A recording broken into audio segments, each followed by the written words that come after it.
नमस्कार शेतकरी मित्रांनो, आपल्या शेतकरी समाज झेरसेवन या चॅनलवर तुमचं स्वागत आहे। आजच्या व्हिडिओमध्ये मी तुम्हाला सांगणार आहे की यंदाच्या पावसाळ्यात आमच्या शेतात कोणती पिके घेणार आहोत आणि त्याचे संपूर्ण नियोजन काय आहे।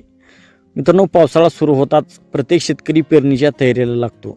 हवामान, पाण्याची उपलब्धता आणि बाजारभाव लक्षात घेऊन आपण कोणती पिके यावर्षी निवडणार आहोत हे संपूर्ण आपण या व्हिडिओमध्ये जाणून घेणार आहोत। तर सर्वात आधी आपण करणार आहोत भुईमूग, कारण आपण पहिल्यांदाच पेरू लावलेले आहेत। पेरूच्या मधून जी जागा शिल्लक आहे त्यामध्ये आपण भुईमूग करणार आहोत। भुईमूग हे कमी कालावधीत येणारे आणि चांगले उत्पादन देणारे पीक आहे। दुसरे पीक आहे मका। मका ही पशुखाद्यासाठी तसेच बाजारात विक्रीसाठी उपयुक्त पीक आहे।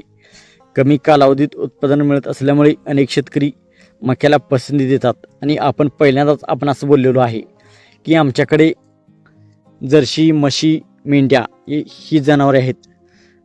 तर जर्श्यांना भरण्यासाठी आणि मेंढरांना मका चारण्यासाठी मक्याची गरज आपणास भासते, त्यामुळे मका हे पीक आपण घेणार आहोत। तिसरे पीक म्हणजे बाजरी। कमी पावसाच्या भागात बाजरी हे अतिशय महत्त्वाचे पीक आहे। कमी खर्चात चांगले उत्पादन मिळण्याची शक्यता असते, तर आपण बाजरीचे पीक घेणार आहे, कारण आपणास खाण्यासाठी बाजरी लागते। 1 एकरामध्ये आपण बाजरीची लागवड करणार आहोत। तर चौथे पीक म्हणजे तूर। तूर हे दीर्घ कालावधीचे पीक असले तरी बाजारभाव चांगला मिळाल्यास चांगला फायदा होऊ शकतो, शिवाय जमिनीची सुपीकता टिकवून ठेवण्यास मदत होते।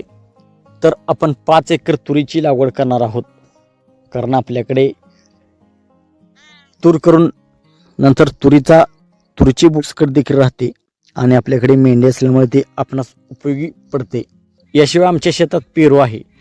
पेरू बागेची अपडेट देखील या चॅनलवर नियमितपणे दाखवणार आहोत। पेरणीपासून ते काढणीपर्यंतचा संपूर्ण प्रवास तुम्हाला पाहायला मिळणार आहे। तर तुम्ही यंदा कोणते पीक घेणार आहात ते कमेंटमध्ये नक्कीच सांगा। व्हिडिओ आवडला असेल तर लाईक करा, चॅनल सबस्क्राईब करा आणि शेतकरी मित्रांपर्यंत हा व्हिडिओ शेअर करा। धन्यवाद।